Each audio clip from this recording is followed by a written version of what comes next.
Okay, so good morning everyone. As of 14th October, Monday, as we do environment topics, right? Just a review की दिशा पता कर. अमी start करें इसके environment यहाँ पर topic 2 पर, right? Context के लिए मैं देखा दिशा पर. अमी environment start करें environment और ecosystems की हर कोई इसको तो definitions की किसी extra ecosystem की हर कोई इसको ecosystem और भीतर थोड़ा बेनिफिट अन्य जो कि components है, okay? We have studied those. Then within ecology, we have studied about levels of ecology. There are different levels of ecology. Then principles and organizations of ecology. Okay. Then we have studied about ecotone. Within ecotone, we have studied about age effect, age species and ecological niche. That's what I mean. जे एक ecosystem से पढ़ी आसो, तार functions की है of the ecosystem. जिन्हें के successions आमी पढ़ी सिलो, right? Succession of ecotone आमी सिलो primary, secondary, जिनका कितना कासे very successions. ताऊपर homeostasis जो तो part to say सिलो. এতিয়া আমাৰ এটা দুটা বস্তু আছে ইম্পৰ্টেন্ট টপিক হয় এটা এই তিনটা যদি চাই প্ৰথমটো হ'ল energy flow through an ecosystem তাত আমি ফুড চেইন আৰু ফুড ওয়েব পঢ়িছিলো আৰু now we are going to an advance portion okay food chain আৰু ফুড ওয়েবৰ পিছত কি হ'ব will now study about ecological pyramids okay so পিৰামিডছৰ বিষয়ে আমি ভালকৈ চাম পিৰামিডছ আমি কিয় ষ্টাডি কৰোঁ because we have to study about the energy about how energy flows from one level to another within an ecosystem. তাৰপিছত আমি কি পঢ়িম will start about nutrient cycle so nutrient flow আমি পঢ়িম আৰু তাৰপিছত এনাৰ্জি ফ্লো সো এতিয়া প্ৰথমতে আমি ষ্টাৰ্ট কৰোঁ with energy flow then will go to nutrient flow তাৰপিছত আমাৰ তিনটা ইকোসিস্টেমছ এক্সট্ৰাকে মই আনিছো এটা ইম্পৰ্টেন্ট হয় এটা হ'ল আমি যাক কম কি ইকুৱেটিক ইকোসিস্টেম তাৰ ভিতৰত থকা বেলেগ বেলেগ কম্পোনেন্টছ কি চাম টেৰেষ্ট্ৰিয়েল ইকোসিস্টেমছ বা তাত বায়োমছ বুলি আমি কওঁ সো টেৰেষ্ট্ৰিয়েল ইকুৱেটিক পঢ়িম তাৰপিছত ৱেটলেণ্ড ইকোসিস্টেম পঢ়িম তাৰপিছত আমি পঢ়িম কি মেজাৰ্ছ লোৱা হৈছে ৱেটলেণ্ডখিনি প্ৰটেক্ট কৰিবলৈ কাৰণে NWCP এটা অৰ্গানাইজেশ্যনৰ বিষয়ে পঢ়িম তাৰপিছত আপোনালোকৰ এস্পেৰাইন ইকোসিস্টেম আছে আৰু মেনগ্ৰোভছ ঠিক আছে এই পাৰ্টটো হৈ গ'লে আপোনাৰ কি হ'ব যোনকে আপোনাৰ ইকোসিস্টেম এটা বেলেগ বেলেগ টাইপছ কেইটা কভাৰ হৈ যাব সো আমি ওভাৰঅল যদি চাওঁ এনভাইৰনমেন্টৰ ভিতৰত আমি কি পঢ়িলো চাব গ'লে আমি পঢ়িলো about different levels of you can say organisation within a ecosystem right তাৰ উপৰিও কি কি বস্তু হয় ফাংচনছ অফ দ্য ইকোসিস্টেম আৰু সাৰ্ভিসেছ which the ecosystem provides আমি এই বস্তুখিনি পঢ়িছো ঠিক আছে So, we will start with energy flow through an ecosystem. When we talk about energy flow through an ecosystem, we will see that interaction actually. Energy flow through an ecosystem basically it means the interactions taking place within the chain, right? So, we will interactions two type of negative and positive. Okay, so we will main topic to hold ecological pyramids. So, energy flow through an ecosystem, we nutrient flow through an ecosystem. हेतु बेलेग আমি সাইকেলছত পঢ়িম ঠিক আছে যদি আপোনাক খুদে energy flow through an ecosystem কেনেকৈ হয় আপোনালোকে টাৰ্মটো মনত ৰাখিব দ্যাট ইজ থ্ৰু ইকোলজিকেল পিৰামিডস আকৌ যদি খুদে নিউট্ৰিয়েন্ট ফ্লো কেনেকৈ হয় থ্ৰু এন ইকোসিস্টেম তেতিয়া কি লিখিব আপোনালোকে সাইকেল নিউট্ৰিয়েন্ট সাইকেল বুলি কয় সো দুটা টাৰ্ম বেলেগ হয় ecological pyramids are related to energy nutrient cycles are obviously related to nutrients okay so ecological pyramids প্ৰথম কি হয় So it is a representation of different trophic levels. So beleg organism junda ase thik ase based on their position which they occupy within an ecosystem. Ta mate jane ki apni jodi sai amar ecosystem bhitor beleg apnako ki thake organism thake kisman ki hoy apnako producer hoy kisman ki hoy consumers bhitor thaka primary secondary consumer thake right tarso amar ki thake saprotrophs kini thake tarso jodi hiya detritivores boli ko pare right so consumers আৰু তাৰপিছত আপোনাৰ কিছুমান প্যাৰাসিটিক অৰ্গানিজমছৰ কথা আজি পঢ়িম আমি ঠিক আছে এটা পিৰামিড বুজি পাইছে কি ইকোলজিকেল পিৰামিড কি হয় it is a representation of different trophic levels based on their ecological position বস্তুটো মনত ৰাখিব ওকে এতিয়া পিৰামিডছ বিলাক যদি চাওঁ তাত আপুনি বেলেগ বেলেগ হৰাইজন্টেল লেয়াৰ পাব বাৰ্স ওকে আপুনি দেখিছেন প্ৰথম ব্ৰড বেস থাকে ইউজুয়ালি আমি যোনটা পিৰামিড দেখো সেইটো আপৰাইট পিৰামিড বুলি কওঁ আপৰাইট মানে কি আপোনাৰ তলৰ বেসটো কি হয় ডাঙৰ হ'ব আপুনি যেনেকৈ ওপৰলৈ গৈ থাকিব আপোনাৰ কি হ'ব লেয়াৰছটো সৰু সৰু হৈ গৈ থাকে ৰিজনটো কিয় বিকজ আপোনাৰ তলৰ যোনটো বেস থাকে that represents the producers ওকে আচ্ছা এটা সব পিৰামিড কনসিস্ট অফ এ হৰাইজন্টাল বাৰ্স এই বাৰ্স বিলাকে কি কৰে ডেপিক্টস স্পেসিফিক ট্ৰপিক লেভেলস ঠিক আছে যেনেকৈ এটা ট্ৰপিক লেভেল কি হয় প্ৰডিউচাৰ হয় এটা ট্ৰপিক লেভেল কনজিউমাৰ হ'ব ৰাইট তেনেকুৱা It is how the length of each bar represents the total individuals or you can say biomass or energy. So, আমি energy যেটাকে ecological pyramids পঢ়ি আছো তিনটা বস্তু আমি পঢ়িম আমি চাম পিছত প্ৰথমতে হ'ল আপোনাৰ pyramid of numbers ঠিক আছে তাৰপিছত আপোনাক আহিব pyramid of biomass আৰু থাৰ্ডটো আহিব pyramid of energy একদম সিম্পল বস্তুটো pyramid of numbers মানে কি হয় যেটা আপোনাৰ number of species এর উপর ডিপেন্ড কৰে রাইট বেসটো যদি ডাঙৰ হয় আপনি ক'ব পাৰে there are more number of species in the base এটুক আমি কি কম pyramid of number when we talk about pyramid of biomass আপুনি ক'ব পাৰে যে সেই বেছটোৱে যেটো প্ৰডিউচাৰ বেছ হয় that represents how much biomass of the ecosystem right আৰু যেটো থাৰ্ড হয় pyramid of numbers energy তাত কি হয় আটাইতকৈ এনাৰ্জি কোড গুড খাই আছে বেছটো ৰাইট প্ৰডিউচাৰ্ছ অফ পিসি থাকিব লাহে লাহে ওপৰে গলে এনাৰ্জি কমি গৈ থাকে কাৰেন্ট ফ্লো হয় ৰাইট এই বস্তুখিনি আমি পঢ়িম ইয়াত চাওক এটা যদি চাই a horizontal bar dala ki depict kore it may depict three things it may depict what it may depict numbers it may depict biomass or it can depict energy thik ase eta pyramid ar kotha ami jodi saw the food producer forms the base of the pyramid hoda base of the pyramid ot apni jodi sai mane moi kumla pyramid ar kotha koisu ami sam pyramid dui prakar ase eta upright mane pyramid training ko hoy eta hol inverted ulta hoy right So producer যেটি আপনার কথা আমি usually কি ধরো যে producers কথা বেশি থাকে কনজিউমার কে রাইট সো এই বেস টু কি হবে প্রোডিউসার কথা আই মিন যদি প্রোডিউসার হয় কথা বেসত থাকিব ওকে বাট কিবা এনেকুৱা হয় যে প্রোডিউসার কে বেশি কনজিউমার বেশি প্রোডিউসার কম কনজিউমার বেশি এটা ইনভার্টেড পিরামিড আসব লাগে রাইট কিন্তু এটা কথা ফিক্সড হয় যে একদম তলৰ লেয়ারটো কথা প্রোডিউসার হ'ব ঠিক আছে লাগিলে আপনার আপরাইট হোক বা ইনভার্টেড হোক আচ্ছা এটা পিরামিডৰ যদি আমি কথা কওঁ ইয়াত তিনি প্ৰকাৰ হয় এটা কয় পিৰামিড অফ নাম্বাৰ এটা কয় পিৰামিড অফ বায়োমাস এটা কয় পিৰামিড অফ এনাৰ্জি আর pyramid of productivity same thing okay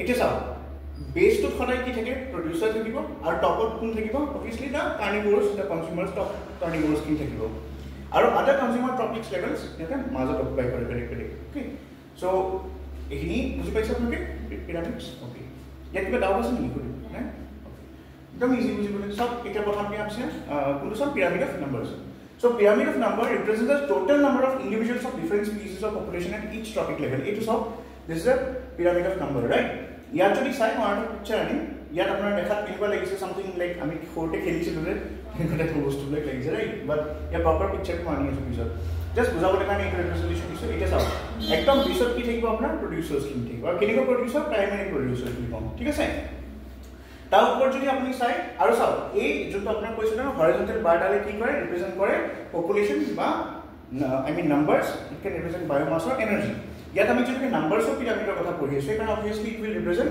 number of the species or individuals at that particular level right এটা কি হয় trophic level this are all trophic levels so first base is occupied by the primary producers so আপনি যদি উপরে যায় then you can सी क्या है यहाँ पे सेकेंडरी कंज्यूमर्स है right So secondary consumer primary consumer के बाद क्या आएगा secondary consumer के बाद क्या आएगा tertiary consumer हमेशा अगर आप देखेंगे as you move upward what is the prediction here ऐसा होता है कि जब हम ऊपर से नीचे से ऊपर जाएंगे तो क्या होगा ऊपर वाला इंडिविजुअल्स हमेशा कम होगा क्योंकि ये अपराइट वाला है ठीक है अपराइट मतलब सीधा पिरामिड है अभी देखिए depending upon the size the pyramid of numbers में not always be upright and may even be completely inverted ठीक है डिपेंडिंग ऑन द नंबर्स अगर ये उल्टा हो गया सपोज मान लीजिए कि प्राइमरी प्रोड्यूसर कम है और क्या है ये जो है टर्शियरी कंज्यूमर है तो क्या होगा it will just look the opposite उल्टा हो जाएगा it's very difficult to count all the organisms in a pyramid of number and so the pyramid of number does not completely define the trophic structure of N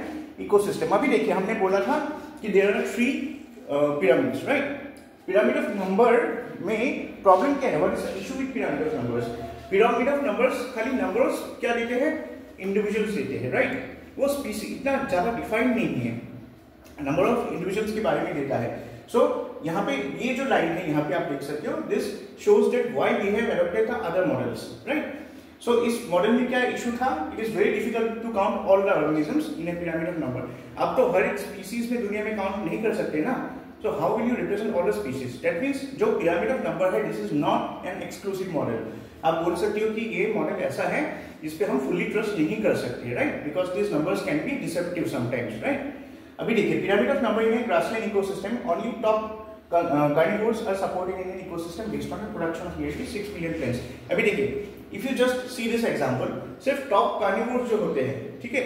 या अगर आप बोल सकते हो जो आपके टॉप कार्निवोर्स है उनको सपोर्ट करते हैं कितने स्पीसीज है वैसे 6 मिलियन प्लांट स्पीसीज है जो टॉप कार्निवोर्स को इनडायरेक्टली सपोर्ट करते हैं ठीक है कार्निवोर्स प्लांट्स नहीं खाते ना बट क्या होगा इनडायरेक्टली सपोर्ट करेंगे वो प्लांट्स कौन खाएगा ऑब्वियसली प्राइमरी कंज्यूमर ठीक है फिर सेकेंडरी कंज्यूमर फिर कार्निवोर्स में जाएंगे टॉप लेयर में right so this pyramid of number has some issues okay अभी हम देखेंगे पिरामिड ऑफ नंबर्स। मैंने बोला था दो टाइप के होते हैं, अपराइट होता है, इनवर्टेड होता है। सो एग्जांपल के साथ देखेंगे। देखिए पिरामिड ऑफ नंबर्स अगर हम अपराइट देखेंगे, दो पिरामिड है यहाँ पे, एक है पिरामिड ऑफ नंबर, ठीक है, in a grass, I mean you can say terrestrial ecosystem, और दूसरा जो है वो है एक्वेटिक इकोसिस्टम है, ठीक है। सो पिरामिड ऑफ नंबर्स अपराइट में क्या होता है, देखिए सो जो नंबर ऑफ इंडिविजुअल्स होता है वो क्या होता है, as your level, as you go up the level, right, क्या होगा, द नंबर ऑफ स्पीसीज और the number of organisms will और इंडिविजुअल्स विल डिक्रीज, कम होगा, ठीक है। ऐसे सेंटेंस भी दे देते हैं कभी भी स्टेटमेंट में। पिरामिड ऑफ नंबर्स में क्या होता है, the number of individuals decreases from you can say from lower to higher, okay, that's true. Next यहाँ पे देखिए, this type of pyramid can be seen in grassland and pond ecosystem. तो example के तौर पे आप दे सकते हो कि पिरामिड ऑफ नंबर्स अपराइट वाला एक एग्जांपल, डेफिनेशन याद रखिए, एक एग्जांपल याद रखिए, ठीक है, मेन आंसर में काम आएगा। द ग्रासेस ऑक्युपाइड, हमने यहाँ पे दो सिस्टम लिखा है, एक है ग्रासलैंड, एक है पोन। सो टेरेस्ट्रियल या ग्रासलैंड इकोसिस्टम में क्या होता है, जो आपके ग्रासेस है they occupy the lowest trophic level, ठीक है। This grasses as you can see here, this is occupying the lowest trophic levels, okay. Why? Because there is abundance. जो देखिए प्रोड्यूसर जो होगा ना, वो हमेशा यूजुअली क्या होता है, traditionally they are always in abundance. अभी देखिए the individual members of the grasshold is less than grass. अभी जैसे हम थोड़ा ऊपर जाएंगे हर्बीवोर्स में, C1 कैटेगरी है यहाँ पे, तो हम यहाँ पे प्रोड्यूसर को P डिनोट किया है और कार्निवोर्स को C से डिनोट किया है, ठीक है। कार्निवोर या हर्बीवोर जो भी अदर कैटेगरीज है उनको C से डिनोट किया है। तो C1 कैटेगरी कौन सा है, हर्बीवोर्स। अभी आप जस्ट इमेजिन कीजिए, ग्रास तो एबंडेंस में है, राइट, लेकिन ग्रास ऊपर उससे कम होगा, isn't it? ग्रास ऊपर अगर उससे ज्यादा होगा तो क्या होगा, ग्रासेस तो जल्दी खत्म हो जाएंगे, दैट मींस इनवर्टेड हो जाएगा, राइट। सो बस ऐसा नहीं होता है, राइट। ग्रासलैंड इकोसिस्टम में कैसा होता है, ग्रास ऊपर से always less than number of grasses. फिर अगर थोड़ा ऊपर जाएंगे then you can see that अगर रेट्स है, मान लो यहाँ पे इस लेयर में अगर रेट है तो चूहा ऑब्वियसली क्या होगा, आपके ग्रास ऊपर से कम होंगे। फिर और ऊपर अगर जाएंगे, नेक्स्ट लेवल में अगर जाएंगे तो क्या होगा, अच्छा ये ग्रास रेट्स क्यों कम है, the number of rats is less than grasshoppers because they feed on grasshoppers, so rats भी खाते हैं, right। अभी grasshoppers से ऊपर अगर जाएंगे तो क्या होगा, और कम होगा, मतलब rats है, तो rats के ऊपर अगर जाएंगे तो क्या है, snakes है। so obviously snakes क्या है, कम है compared to the rats, तो snakes क्या उनके ऊपर डिपेंडेंट है, वो खाते हैं। नेक्स्ट हायर लेवल में अगर जाएंगे तो क्या होगा, टॉप प्रेडिटर्स जो है जैसे हॉक क्या करेंगे, hawk will feed on snakes, hawk हो या पीकॉक हो, they will feed on snakes, ठीक है। ये बर्ड्स जो कार्निवोरस बर्ड्स हैं which are dependent on snakes, they will feed on them. So obviously ये बर्ड का क्या होगा, नंबर कम होगा, ठीक है। सो पिरामिड ऑफ नंबर्स में हमने देखा कि डिपेंड्स ऑन नंबर्स। सो अगर नंबर्स क्या है, ज्यादा है तो हमेशा क्या होगा, बेस में होता है, and as the number decreases in the trophic level it will be in upright, okay. Same for pond में भी आप देख सकते हो यहाँ पे, जैसे आप देखो कुछ ऑर्गेनिजम्स है जैसे स्नेल्स वगैरह है या कोई भी एक्वेटिक ऑर्गेनिज्म है, उस अगर वो छोटा साइज का है तो बड़े बड़े मछलियाँ उनको खा जाते हैं, फिर मछलियों को खाने के लिए छोटे छोटे मछली जो है उससे थोड़ा बड़ा होगा, ठीक है। और वो बड़े मछलियों को खाने के लिए कोई चिड़िया जैसे सारस क्रेन वगैरह होता है, right. So they are dependent on them. So आप देख सकते हो in pyramid of numbers the base has the maximum numbers, okay. अभी ये हो गया अपराइट वाला, तो एग्जांपल याद रहेगा, एक डेफिनेशन याद रखिए, इतना ये सब याद ना रखे तो भी कोई बात नहीं है, बट ये डेफिनेशन और एग्जांपल याद रखिए, क्योंकि पिरामिड ऑफ नंबर्स जो अपराइट होता है ना, वो हमेशा मतलब टेरेस्ट्रियल ग्रासलैंड के लिए और एक्वेटिक में पोन जो है उसमें एप्लीकेबल है। Now we will see the pyramid of numbers which is inverted. अब देखो यहाँ पे पिरामिड ऑफ नंबर्स यहाँ पे इन्वर्टेड होता है या स्पिंडल शेप्ड होता है, ठीक है। दो टाइप के होते हैं, याद रखिए। इन्वर्टेड है, इन्वर्टेड के अंदर ही आप बोल सकते हो, I mean pyramid of numbers जो इन्वर्टेड है उसके अंदर एक स्पेशल कैटेगरी है, आप बोल सकते हो स्पिंडल शेप इन्वर्टेड बोल सकते हो, ठीक है। सो इसमें क्या होता है, in this pyramid the number of individuals is increase from lower to higher trophic levels. पहले हमने क्या देखा था, प्रोड्यूसर्स का बेस बड़ा था, अभी क्या हो गया, प्रोड्यूसर्स अगर सपोज मान लो कम है। जैसे हम एग्जांपल ले सकते हैं, इफ यू सी, जैसे एक सिंपल ट्री को ले लीजिए, ठीक है। उस ट्री के ऊपर बहुत सारी चिड़िया डिपेंडेंट है, इंडिविजुअली अगर हम देखेंगे इस ट्री के ऊपर बहुत सारी चिड़िया डिपेंडेंट होंगे, ठीक है। ये चिड़िया डिपेंडेंट है किसके ऊपर, बग्स के ऊपर, बग्स डिपेंडेंट है कुछ दूसरे छोटे इंसेक्ट्स के ऊपर, ठीक है। तो अगर आप देखेंगे यहाँ पे प्रोड्यूस कौन कर रहा है, मेनली ट्री कर रहा है, ठीक है। और जो हर्बीवोर्स है जो प्लांट के ऊपर या ट्री के ऊपर डिपेंडेंट है, वो क्या हो रहा है, वो जैसे आप नीचे जाओगे ना, मतलब ऊपर जाओगे तो क्या होगा, जो कार्निवोर्स, ये कार्निवोर्स है धीरे धीरे, ठीक है। सो इसमें क्या होगा, you can say this are parasites, carnivores मतलब यू कैन से पैरासाइट, ठीक है। सो एक चीज याद रखिए, यहाँ पे हमने जैसे पिरामिड ऑफ नंबर्स अपराइट में क्या देखा था, ऐसे ऊपर आप जाएंगे तो कार्निवोर्स का नंबर कम हो जाता है, बट यहाँ अगर हम देखेंगे पिरामिड ऑफ नंबर्स इन्वर्टेड में, as you go up the number of organism will increase. क्यों, देखिए मैं फिर से बताता हूँ, प्रोड्यूसर एक पेड़ है, पेड़ के ऊपर कौन डिपेंडेंट है, कुछ चिड़िया डिपेंडेंट है, उस चिड़िया के ऊपर, इंडिविजुअल चिड़ियों के ऊपर पैरासाइट्स डिपेंड होगा, बहुत सारे उनके ऊपर पैरासाइट्स होते हैं, वो पैरासाइट्स के ऊपर हाइपर पैरासाइट्स या सेकेंडरी पैरासाइट भी बोल सकते हो। पैरासाइट के ऊपर जो पैरासाइट को जो फीड करता है ना, उसको क्या बोलते हैं, सेकेंडरी या हाइपर पैरासाइट्स, ठीक है। सो ये टर्म्स याद रखिए। पैरासाइट मतलब क्या होता है, पैरासाइट मतलब हम इसको प्राइमरी पैरासाइट भी बोल सकते हैं। पैरासाइट के ऊपर जो दूसरे पैरासाइट्स डिपेंडेंट हैं, these are known as secondary parasites और hyper parasites, ठीक है। So this is an inverted pyramid.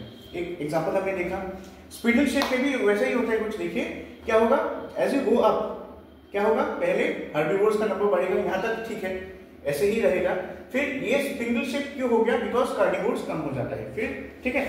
यहाँ पे डिपेंडेंट डिफरेंस क्या है पता है ना, इन्वर्टेड पिरामिड में क्या है, इन्वर्टेड पिरामिड में as you go up the base will increase, but inverted pyramid का और एक शेप है जिसमें क्या होगा, एज यू गो अप, वो एक लेयर में क्या होगा, ये तो इंक्रीज होगा क्योंकि एक पेड़ के ऊपर बहुत सारी चिड़िया डिपेंडेंट है, बट इन चिड़ियों को अगर पैरासाइट्स को छोड़ो, अभी अगर कार्निवोर्स ने अटैक किया, अभी इन चिड़ियों को कौन खाएगा, ऑब्वियसली ईगल या हॉक उनको प्रे करता है, तो बड़े जो है, लेकिन इनके नंबर से इनका नंबर क्या है, कम है, so it will take this shape, ठीक है। अगर कम नहीं हुआ तो ऐसा होगा, अगर इस लेवल से मान लो, इस लेवल से ये लेवल अगर बड़ा नहीं हुआ तो क्या होगा, it will take the shape of a spindle. अगर बड़ा हुआ देन बेस ब्रॉड होती जाएगा, ठीक है। सो हमने पिरामिड ऑफ नंबर्स में दो देखा, एक है दो क्लासेस देखा, दो कैटेगरीज बोल सकते हो आप, एक है अपराइट जो है और दूसरा क्या है इन्वर्टेड। इन्वर्टेड के अंदर सिंपल इन्वर्टेड बोल सकते हो एंड स्पिंडल शेप्ड इन्वर्टेड बोल सकते हो, ठीक है। Now pyramid of number clear है। Now we will go to next step, pyramid of biomass. Biomass में भी आप देख सकते हो, जैसे सेम हमने पहले भी ये डायग्राम बनाया था, सेम ही है, बट अभी यहाँ पे एक चीज आप देखो, यहाँ पे डिफरेंस है, यहाँ पे ड्राई वेट लिखा हुआ है, dry weight. Now what is dry weight? Dry weight मतलब होता है, हर किसी चीज में क्या होता है, एवरी बॉडी कोई भी हो, लिविंग नॉन लिविंग हो, ये एब्जॉर्ब मॉइस्चर, ठीक है। अगर वो मॉइस्चर को आपने निकाल दिया, जो बचा रहेगा उसका weight, original weight, that is called as dry weight. हर एक चीज का क्या होता है, हमारे अंदर भी जो या कोई पेड़ पौधों के अंदर भी क्या होता है, एब्जॉर्ब मॉइस्चर। सो मॉइस्चर की वजह से क्या होता है, ऑब्वियसली वेट में फ्लक्चुएशंस आता है, weight will increase as you absorb more water vapour moisture, ठीक है। इसलिए पिरामिड ऑफ बायोमास में हम देखेंगे कि बायोमास सेम है, नंबर्स की तरह ही है, पर डिफरेंस क्या है, every layer will represent the different dry weight, okay. So dry weights में अगर हम देखेंगे, प्राइमरी प्रोड्यूसर्स में देखिए आप, सबसे ज्यादा होगा, ऑब्वियसली बात है ना, जैसे हमने देखा था अपराइट वाले पिरामिड में, यहाँ पे सबसे ज्यादा कहाँ पे होता है, प्राइमरी में होता है, right, okay. So same thing now हम अगर देखेंगे इसमें, तो ड्राई वेट में सबसे ज्यादा, ड्राई वेट किसका सबसे ज्यादा होगा, प्राइमरी प्रोड्यूसर्स का होगा, and the dry weight will decrease as you go up, right. So same है, पूरा पिरामिड ऑफ नंबर्स जैसा था, सेम है अपराइट वाला जो है, ठीक है। अच्छा देखिए, this overcomes the size difference problem because all organisms at a trophic level are weighed. अभी यहाँ पे क्या होता है, ड्राई वेट में हर एक ऑर्गेनिज्म का पहले क्या था, हमने नंबर के हिसाब से लिया था, पिरामिड ऑफ बायोमास में उसके बायोमास या उनका जो बॉडी वेट है उसके हिसाब से हम लोग ले रहे हैं, ठीक है। मान लो सारे जो प्राइमरी प्रोड्यूसर्स है उनको मिला के हमने कुछ वेट डिटरमिन किया, एस्टिमेट किया, ऑब्वियस सी बात है उनका नंबर ज्यादा है तो उनका क्या होगा, ड्राई वेट भी ज्यादा होगा। And as you go up to tertiary consumer, ये क्या है, प्राइमरी प्रोड्यूसर, ये है प्राइमरी कंज्यूमर, फिर सेकेंडरी कंज्यूमर, फिर टर्शरी कंज्यूमर। तो ऑब्वियसली बात है कि टर्शरी कंज्यूमर का जो ड्राई वेट है वो सबसे कम होगा because they are less in numbers. Okay, then this each tropic level has certain mass of living material in a particular time called a standing crop, ठीक है। Now एक टर्म आ सकता है, what is standing crop? Standing crop, अभी हमने crop को देखा है, ठीक है, बट देखिए हमें standing, we are standing crops actually. Why? Because we are also made up of biomass. All the organisms are standing crops. Why? Because they are made up of biomass. So crop का मतलब ये आप confuse मत होइए कि crop मतलब कोई दूसरा वो पेड़ पौधे, ऐसा नहीं है, ठीक है। If they are referring about standing crop, that means they are measuring you in terms of biomass. ये चीज याद रखिएगा। ठीक है, हर एक ऑर्गेनिज्म का हर एक लेवल ट्रॉपिक लेवल में क्या होता है, it has a standing, it is a standing crop, so it has a dry weight. Okay, फिर the standing crop is measured as the mass of the living, ये definition भी है, standing crop is measured as the mass of living organism that is biomass और the number of unit area. ठीक है, जिसे हम लोग डेंसिटी बोलते हैं ना, पॉपुलेशन डेंसिटी। ठीक है, उसके हिसाब से आप मेजर कर सकते हो ड्राई मास, या क्या कैसे इंडिविजुअल मेंबर्स का आप बायोमास भी निकाल सकते हो, बट दैट इज वेरी क्यूबरसम। सो ये भी एक रीजन है जिसकी वजह से पिरामिड ऑफ बायोमास क्या इतना ज्यादा नहीं चला, राइट, ये मॉडल इतना नहीं चला। तो इसका भी दो पार्ट है वैसे ही, जैसे हमने पिरामिड ऑफ नंबर्स देखा था, एक अपराइट एक इन्वर्टेड, सेम थिंग। ठीक है, सो इसमें आई थिंक समझाने की इतनी जरूरत नहीं है, सेम थिंग होगा, खाली वो क्या था, नंबर की जगह बायोमास और पॉपुलेशन या आई मीन नंबर्स की जगह और एक वेट यूज कर सकते हो, हाँ ड्राई वेट। ठीक है, ड्राई वेट लिख दो।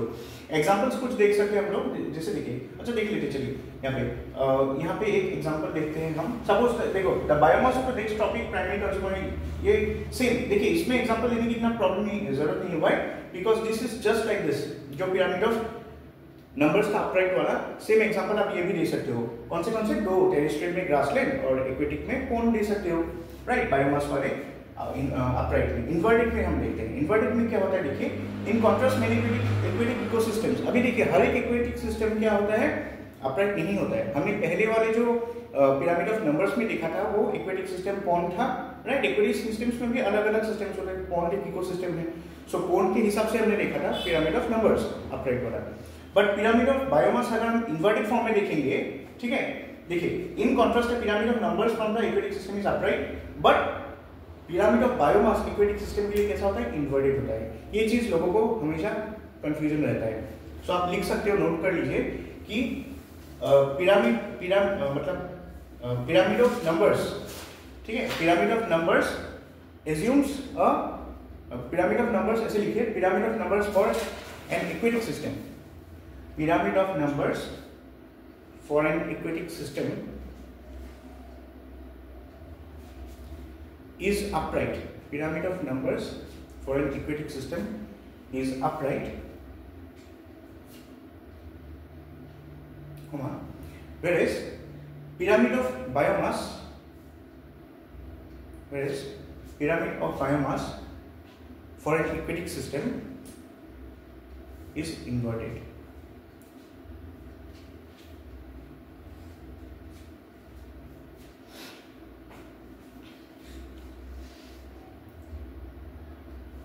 ठीक है, अभी देखिए, मैं बहुत इंटरेस्टिंग है ये चीज, आपको मैं ड्रॉ करके दिखाता हूं। ठीक है,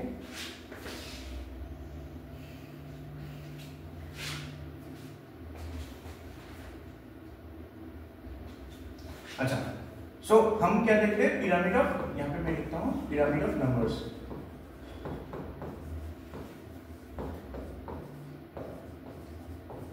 पिरामिड ऑफ नंबर्स में क्या होता है, जैसे हम देखिए फॉर इक्वेटिक सिस्टम हम लोग डिस्कस कर रहे हैं। ठीक है, सो इक्वेटिक सिस्टम के लिए क्या होता है, pyramid of numbers it will B upright. ठीक है, क्यों अपराइट होता है, क्योंकि हम लोग नंबर के बेसिस पे कैलकुलेट कर रहे हैं, राइट। सो ऑब्वियस सी बात है कि जो आपके प्रोड्यूसर्स होता है इक्वेटिक सिस्टम में, कौन प्रोड्यूसर्स कौन होता है, all the aquatic plants, all the aquatic weeds जो भी है। सो ऑब्वियस सी बात है कि जो भी आपके फाइटोप्लैंक्टन्स बोल सकते हो, राइट, फाइटोप्लैंक्टन। सो फाइटोप्लैंक्टन नंबर के हिसाब से क्या होता है, ऑब्वियसली बहुत सारे हैं। सो उसके ऊपर आप मान लो फिश है, छोटे फिश, उसके ऊपर बड़े फिश है, राइट, लार्ज फिश बोल सकते हो, लार्ज फिश।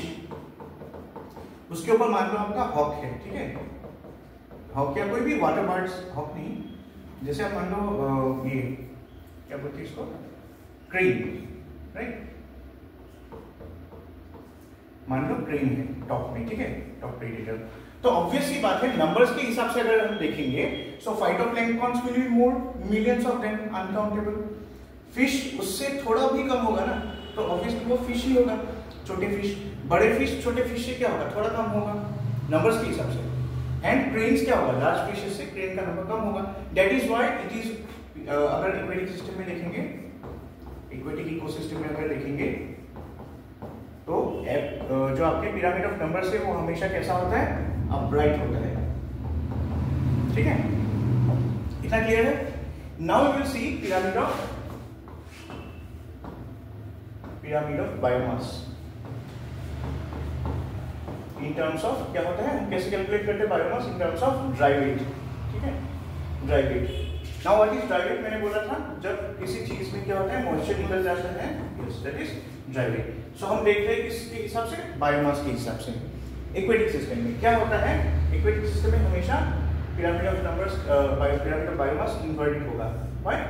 बिकॉज देखिए सिंपल सी बात है, एकदम नीचे क्या रहेगा, ऑब्वियसली फाइटोप्लैंक्टन रहेगा, क्योंकि हमेशा मैंने बोला था इस लेवल में क्या होता है, प्राइमरी प्रोड्यूसर्स रहते हैं, फिर क्या होगा, प्राइमरी कंज्यूमर रहेगा, उसके ऊपर क्या होगा, सेकेंडरी कंज्यूमर रहेगा, उसके ऊपर क्या होगा, टर्शियरी कंज्यूमर्स रहेंगे, ठीक है। सो हम देखते हैं कि as you go up the number of species और individuals decreases, but pyramid of biomass में क्या होता है, आपके प्राइमरी कंज्यूमर्स जैसे फाइटोप्लैंक्टन, ठीक है, फिर primary consumer, secondary consumer, tertiary consumer. Biomass के हिसाब से देखेंगे, वेट के हिसाब से आप देखो तो ऑब्वियस सी बात है ना, फाइटोप्लैंक्टन का क्या होगा, सबसे कम होगा। हम ह्यूमंस हैं, हम एक आदमी का जो वेट है, जो ड्राई मास है, उसको अगर हम कंपेयर करते हैं विथ आई मीन कोई भी आप फाइटोप्लैंक्टन ले लो, एक रूम के बराबर जितना फाइटोप्लैंक्टन लोगे, ठीक है, उतना ड्राई वेट हम के लिए एक इंसान का है, तो ऑब्वियस सी बात है ना, हमारा ड्राई वेट किससे, फाइटोप्लैंक्टन से ज्यादा है। सो ऐसी बात है, सो इसलिए क्या होगा, फाइटोप्लैंक्टन जो होता है उसका ड्राई मास क्या होगा, कम होगा, फाइटोप्लैंक्टन इससे कम होगा, एक फिश से। और ये जो फिश है इसका जो ड्राई मास ड्राई वेट होगा वो क्या होगा, लार्ज फिश से कम होगा, क्योंकि लार्ज फिश का ड्राई वेट ज्यादा होगा। और बहुत सारे, अगर हम हॉक्स को देखते हैं या कोई भी बर्ड्स आप ले लो, तो हॉक्स का जो ड्राई वेट होगा वो एक लार्ज फिश से ज्यादा होता है, ठीक है। इसमें आप देखोगे कि बायोमास में क्या होता है, इन्वर्टेड होता है, same thing, but ecosystem same है। What is this ecosystem, this is aquatic, ठीक है, एक्वेटिक इकोसिस्टम ही है, बट इफ यू सी इसका पोजीशन कैसा है, इन्वर्टेड। समझ में आया कि इन्वर्टेड में क्यों अपराइट है, एकदम सिंपल है समझने के लिए। नंबर्स के हिसाब से देखेंगे तो ड्राई वेट, बायोमास सब छोड़िए, ठीक है, मैं इजीली समझा देता हूँ। नंबर्स के हिसाब से देखेंगे तो फाइटोप्लैंक्टन का सबसे ज्यादा होगा, तो वो बेस में आएगा और इसलिए वो पिरामिड कैसा हो गया, अपराइट हो गया। वेट के हिसाब से देखेंगे तो फाइटोप्लैंक्टन का सबसे कम वेट है, इसलिए वो नीचे आएगा, ठीक है। और as you go up weight किसका ज्यादा होगा, उसके ऊपर वाले ट्रॉपिक लेवल्स का ज्यादा होता है, इसलिए वो इन्वर्टेड पिरामिड्स बन जाता है, ठीक है, क्लियर है। ओके, सो यहां तक हमने देखा। Now we will go for the next part, okay.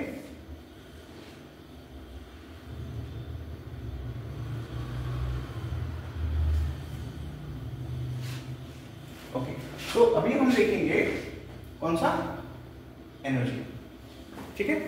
Pyramid of energy कैसा होता है, देखिए, to compare the functional role of the trophic levels in an ecosystem, the energy pyramid is the most suitable. क्यों most suitable है, reason समझ में आया कि यहां तक क्या हो रहा था, जब हमने पिरामिड ऑफ नंबर्स देखा था, पिरामिड ऑफ बायोमास देखा था, there were so many issues. पहला जो आपका वो लोग लेते हैं, कैलकुलेट करते हैं पर एरिया, स्क्वायर किलोमीटर एरिया, पर स्क्वायर मीटर एरिया, किसमें हमने देखा कि एक्वेटिक सिस्टम है, एक में क्या हो गया, अपराइट हो गया, इसमें एक में इन्वर्टेड हो गया, राइट। इकोसिस्टम तो एक ही है, बट नंबर पॉपुलेशन के हिसाब से और वेट के हिसाब से देखेंगे दोनों उल्टा हो जाता है, right. So we have to take a model which is acceptable to everyone, easy हो समझने के लिए, ठीक है, and this is known as pyramid of energy. तो पिरामिड ऑफ एनर्जी में क्या होता है, each trophic level represents what, energy, ठीक है।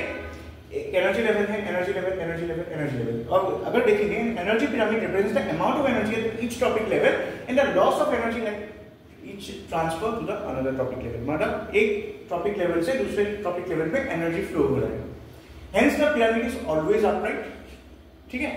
हम अगर बायोमास ये सब लेंगे तो क्या होगा, there will be lot of confusion, pyramids inverted भी हो जाते थे। हमने इनफैक्ट नंबर्स में भी देखा था, पिरामिड ऑफ नंबर्स में भी क्या होता था, कभी-कभी पिरामिड इन्वर्टेड हो जाता था।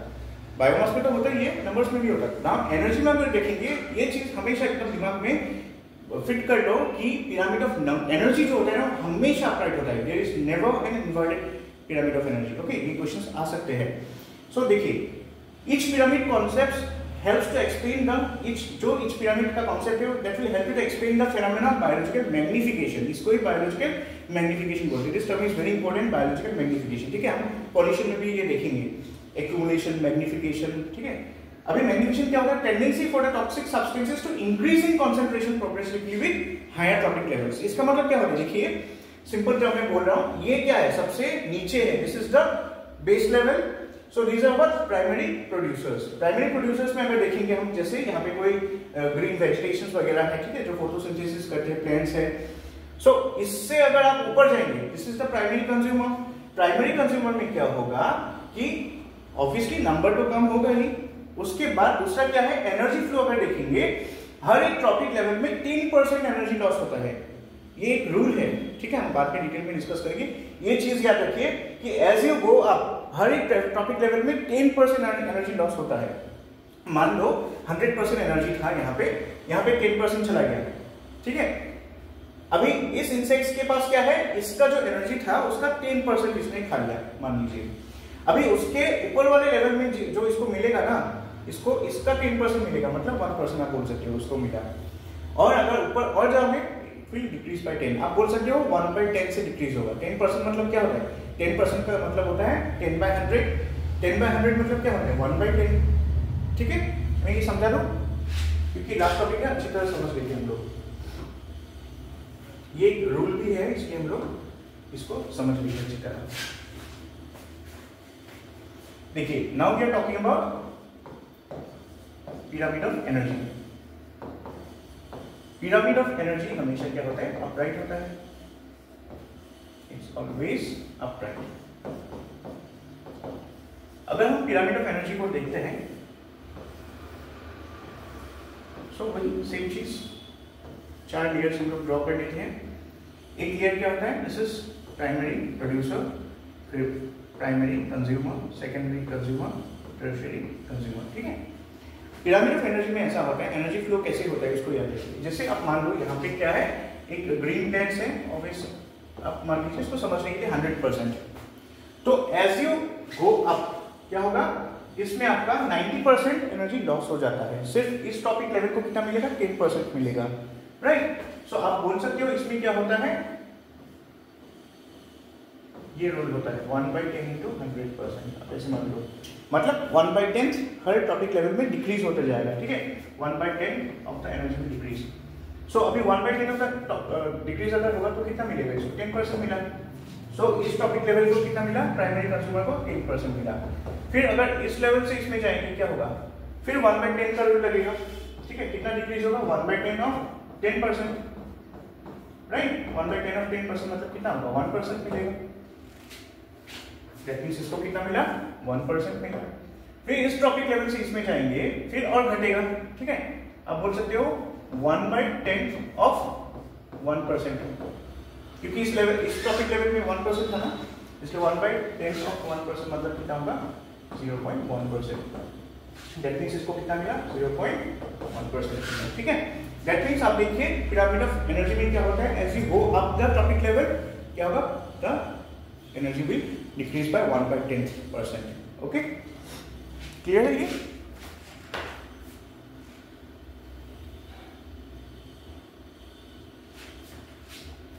ठीक है, तो यही रूल है, समझ में? Okay, let's go to the next slide. ये हो गया पिरामिड ऑफ नंबर्स, इतना ही था। ये रूल था एनर्जी रूल। अभी हम देखते हैं, स्टार्ट कर देते हैं। आई थिंक मैंने सोचा था ये नेक्स्ट क्लास में शुरू करूंगा, but we have time, right. तो न्यूट्रिएंट साइकिल भी स्टार्ट कर देते हैं। सो न्यूट्रिएंट साइकिल, जैसे हमने एनर्जी साइकिल्स पढ़ा था, ठीक है। एनर्जी साइकिल्स के अंदर हमने 3 साइकिल्स पढ़ा था। जैसे क्या क्या था? आई मीन नंबर्स, पिरामिड्स पढ़ा था, राइट। सो एनर्जी के टर्म्स में इसको क्या बोलते हैं? इकोलॉजिकल पिरामिड्स बोलते हैं। इकोलॉजिकल पिरामिड 3 टाइप का होता है, एक पिरामिड ऑफ नंबर्स, एक होता है पिरामिड ऑफ बायोमास, तीसरा होता है पिरामिड ऑफ एनर्जी, ठीक है। इतना क्लियर है? अभी हम अगर न्यूट्रिएंट के बारे में पढ़ेंगे, फ्लो ऑफ न्यूट्रिएंट्स, उसमें हम पढ़ेंगे about a bio geochemical cycle, या आप बोल सकते हो उसको न्यूट्रिएंट साइकिल। सो अगर पूछते हैं न्यूट्रिएंट साइकिल और biogeochemical cycle, both are same thing, okay, one and same.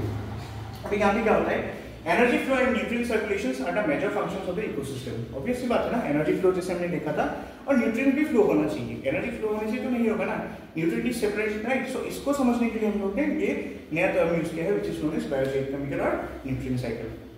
Energy is lost हमने देखा भी है, जैसे पिरामिड ऑफ एनर्जी में हमने देखा था, एनर्जी लॉस होता है 1/10 each trophic level. So energy is lost as the heat forever in terms of the usefulness of the system. On the other hand, nutrients of the food matter never get used up, they can be recycled again, इसलिए उसको cycle बोलते हैं। Pyramids में हमने क्या देखा था, जैसे आप एक टॉपिक लेवल से ऊपर जाओगे 1/10 of the energy will be lost, right. But nutrients में ऐसा नहीं होता है। न्यूट्रिएंट में क्या होता है, आपने जैसे खाया कुछ, वो चीज अगर एनवायरनमेंट में जा गया तो वो भी कोई दूसरा ऑर्गेनिज्म उसके ऊपर डिपेंड होगा, फिर वो खाएगा, ठीक है, and this thing will go on, फिर उसको कोई खाएगा, वो न्यूट्रिएंट एनर्जी क्या होगा, energy will keep on losing, but nutrient क्या होगा, न्यूट्रिएंट का कोई एनर्जी से मतलब नहीं है। न्यूट्रिएंट क्या होगा, it will keep on rotating through cycle. जैसे आप सिंपल मान लो, हमने जैसे कोई पेड़ या कोई पत्ते वत्ते खा लिए, ठीक है, जैसे हम साग वगैरह खा लिए, सो वो खाया हमने, सो उसका एनर्जी तो हमको मिल गया, 1/10 तो लूज हो गया, 100% से 10% हमको मिला, राइट। हम तो ये सोचते हैं ना यूजुअली कि हम खाएंगे तो पूरा एनर्जी मिल जाएगा, ऐसा नहीं होता है। 90% is already lost in the transfer process, ठीक है, 10% आपको मिला।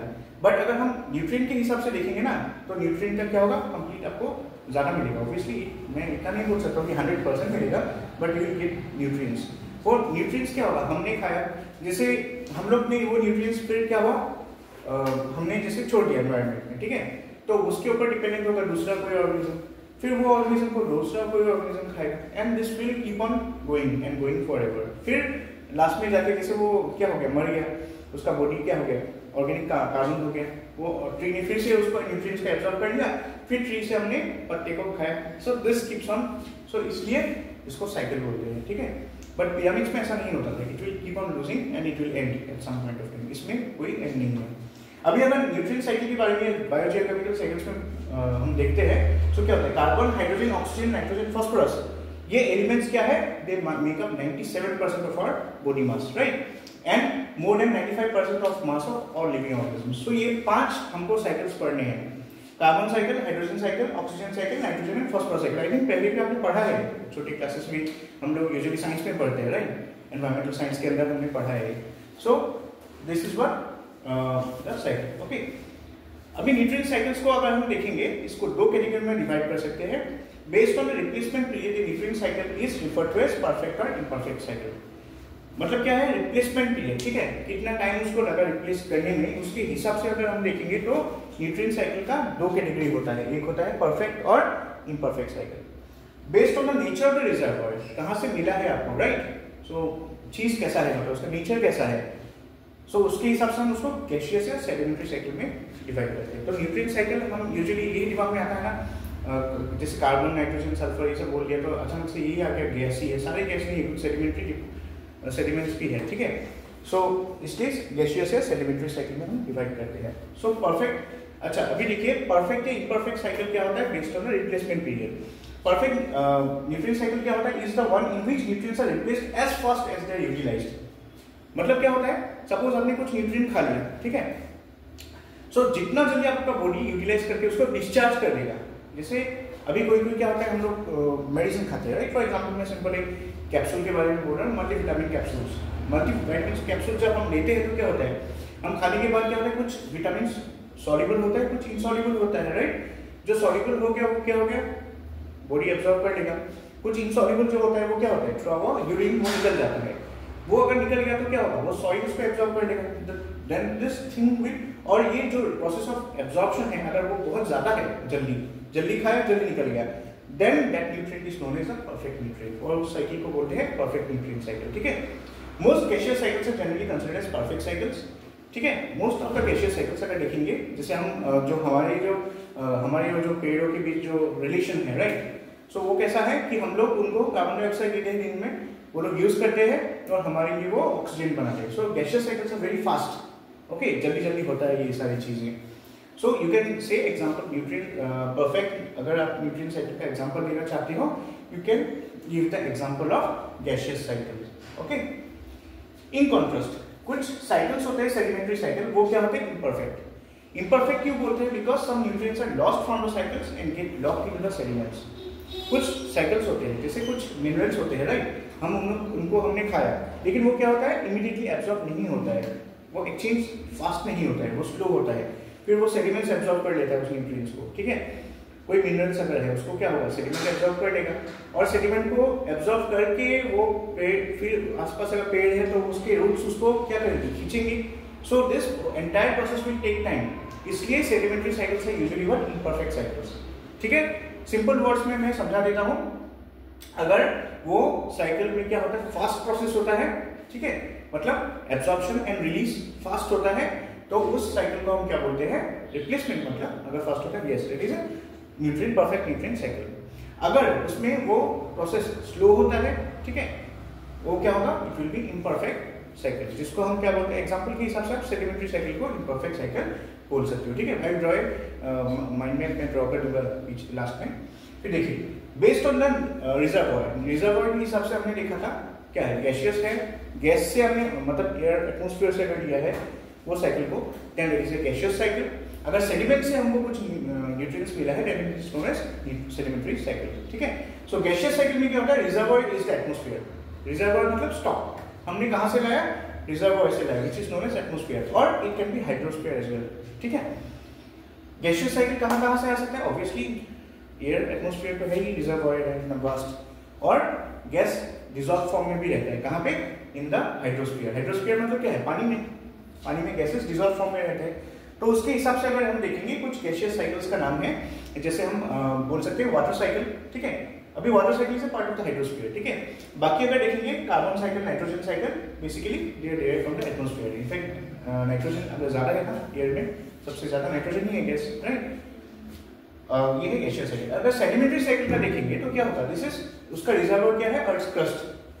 सो most of the soluble metals या जो भी एलिमेंट्स है, usually they are found in the crust. ठीक है, अर्थ का जो क्रस्ट होता है, लेयर होता है, सो अर्थ की क्रस्ट में क्या होता है, अलग अलग हमको मिनरल्स मिलते हैं, सेडिमेंट्स मिलते हैं। सेडिमेंट्स के अंदर क्या होता है, अर्थ की क्रस्ट के अंदर या सेडिमेंट के अंदर क्या होता है, मिनरल्स मिलते हैं, राइट, न्यूट्रिएंट्स मिलते हैं, जैसे फास्फोरस मिलता है, सल्फर मिलता है, कैल्शियम, मैग्नीशियम, बहुत सारे हैं, राइट। सो इनको ही हम क्या बोलते हैं, these are known as sedimentary, you can say they are part of the sedimentary cycle. Okay, अभी हम पहले डिस्कस करेंगे गैसियस साइकिल में कार्बन साइकिल, फिर सेडिमेंट्री साइकिल्स की कुछ देखेंगे। इसमें लिखने की कुछ जरूरत नहीं है, सारे माइंड मैप से आप समझ जाओगे। ठीक है, यहाँ पे देखिए पहले क्या होता है, सपोज मान लीजिए अभी ये पूरा क्या है, दिस इज अ साइकिल, इसका स्टार्टिंग कहाँ है, एंड कहाँ है, हमको पता नहीं है। साइकिल में क्या होता है, just like a circle, circle में कहाँ स्टार्टिंग है कहाँ एंड हमको पता नहीं होता। इसमें भी ऐसा होता है, देखिए कार्बन डाइऑक्साइड एटमॉस्फेयर में रहेगा, जो प्लेन से क्या करेगा, वो कार्बन डाइऑक्साइड को एब्जॉर्ब करेगा। ठीक है, और कुछ कार्बन डाइऑक्साइड कहाँ जाएगा, वाटर में डिसॉल्व होता है, राइट, जैसे उसको कार्बोनेट्स बोलते हैं। हम लोग क्या होते हैं, हम जैसे कोल्ड ड्रिंक वगैरह पीते हैं, उसमें भी क्या होता है, कार्बन डाइऑक्साइड ही होता है, राइट। उसको प्रेशराइज करके कार्बन डाइऑक्साइड को प्रेशर कर दोगे ना, तो क्या होगा, वो कार्बन डाइऑक्साइड आपका पानी या कोई भी लिक्विड के साथ वो डिसॉल्व हो जाता है, राइट। सो कुछ क्या होता है, ऑर्गेनिक प्लांट्स लेते हैं, कुछ वाटर में डिसॉल्व हो जाते हैं। अभी ऑर्गेनिक प्लांट्स जो लेते हैं वो क्या होता है, फिर इन द फॉर्म ऑफ फूड वो एनिमल्स को देते हैं, राइट। और एनिमल्स क्या करता है, एनिमल्स अगर मर गया, ठीक है, if they die then what will happen, they will become fossils, उसके बाद पेट्रोलियम बन जाता है। और कुछ क्या होता है, दे बिकम इनऑर्गेनिक। देखिए ये ऑर्गेनिक कंपाउंड है एनिमल्स का ऑर्गेनिक कंपाउंड जब फॉसिल्स में मिल जाता है, मतलब मिट्टी के साथ या मिल जाता है पानी के साथ, तो क्या होता है, कुछ फॉसिल्स बन जाते हैं मिलियंस ऑफ ईयर्स, और कुछ इनऑर्गेनिक कार्बोनेट्स बोलते हैं, जिसको हम मतलब बनता है, जिसको हम शेल्स बोलते हैं। शेल देखा है ना हम, ये जो मतलब पानी के अंदर व्हाइट वाला शेल, उस टाइप का, मतलब जो कार्बोनेट से बना हुआ होता है। And carbonates are what, inorganic compounds. Okay, खामुक का भी जो ये होता है ऊपर, उसको शेल ही बोलते हैं, या वो सी पर्ल जो मिलता है ना shale, this are all what, carbonates. Carbonate एक मिनरल भी है, लेकिन उसका टाइप क्या है, नेचर इनऑर्गेनिक। इनऑर्गेनिक मैंने बोला था, डिफरेंस क्या है ऑर्गेनिक और कार्बोनिक। इनऑर्गेनिक में ऑर्गेनिक कंपाउंड्स में हमेशा कार्बन मिलेगा ही एटम, इनऑर्गेनिक कंपाउंड्स में कार्बन का एटम नहीं मिलता है, राइट, यूजुअली नाइट्रोजन ज्यादा होता है। फिर ऑर्गेनिक कंपाउंड्स में कुछ क्या होता है, कुछ कोल्स भी बनते हैं, वो ये प्रोसेसिंग नहीं है। जैसे आप देखो यहाँ पे कुछ एनिमल्स क्या होता है, एनिमल्स आपको पता है, मैं ज्योग्राफी में ये बात भी समझाऊंगा, ये भी आपका आएगा जब हम लोग नेचर रिसोर्सेज पढ़ेंगे, ठीक है, अंदर इकोनॉमिक ज्योग्राफी, तो हम ये पूरे साइकिल्स देखेंगे कैसा होता है। सो आप देखिए ऑर्गेनिक कंपाउंड्स में क्या होता है, एनिमल्स होता है, प्लांट्स होता है। प्लांट्स क्या बनते हैं, प्लांट्स से कोल बनता है या कहते हैं, ठीक है, इसको लिटिफिकेशन प्रोसेस बोलते हैं। एनिमल्स लेकिन कोल नहीं बनता है, एनिमल्स से क्या बनता है, पेट्रोलियम बनता है, और पेट्रोलियम के ऊपर एक लेयर जो होता है उसमें गैस जमा होता है, नेचुरल गैस, राइट। सो बहुत सारे डिफरेंसेस है, लोगों को कंफ्यूजन होता है। तो ये चीज़ याद रखना, एकदम पूरा फिट कर लो कि ऑर्गेनिक कंपाउंड्स दो टाइप के होते हैं, एनिमल्स होता है, प्लांट्स होता है। एनिमल अगर मर गया तो वो क्या बन जाएगा, पेट्रोलियम बन जाएगा। एनिमल्स के फॉसिल से ये बनता है, लिक्विफिकेशन प्रोसेस होता है, ठीक है, कॉम्प्रेशन, मेटामॉर्फोसिस, बहुत सारी चीज़ें हम देखेंगे वो ज्योग्राफी में। पेट्रोलियम बनता है। और अगर आप देखोगे इन केस ऑफ प्लांट्स मरने के बाद क्या बनता है, कोल बनते हैं, ठीक है। दैट इज जो कोलिफिकेशन या जो भी आप प्रोसेस बोल दो वहाँ पे आएगा, ठीक है। पेट्रोलियम भी है, ऑर्गेनिक कंपाउंड प्लांट्स में पेट्रोलियम भी ऑर्गेनिक कंपाउंड प्लांट्स में एक्चुअली क्या होता है, ये प्रोसेस जो होता है ना कोल का, पेट्रोलियम एक्चुअली बेसिकली आप देखोगे तो प्लांट्स हम बोलते हैं पेट्रोलियम के बारे में, बट यूजुअली क्या होता है, अगर आप एनिमल्स के कंपेयर में देखोगे ना, एनिमल का जो दोनों का ही ये मेटामॉर्फोसिस होगा, लेकिन एनिमल्स से ज़्यादा मिलता है, यू कैन से लेते हैं। इससे ज़्यादातर क्या होता है, केमिकल चेंजेस जब होगा ना, प्लांट से ज़्यादातर कोल ही बनता है। पेट्रोलियम भी मिलेगा बट यू कैन से negligible, but most of the petroleum अगर देखोगे तो वो फॉसिलाइज्ड एनिमल से बना है, ठीक है। हम भी मर जाएंगे कुछ सालों बाद, आई मीन कुछ सालों नहीं, मिलियंस ऑफ ईयर्स के बाद we will also become petroleum products, ठीक है। अगर फिर कार्बोनेट्स अगर देखेंगे पानी में जो है, सो कार्बोनेट्स भी क्या होता है, सॉलिडिफाई हो जाता है, इट बिकम्स लाइमस्टोन्स, ठीक है।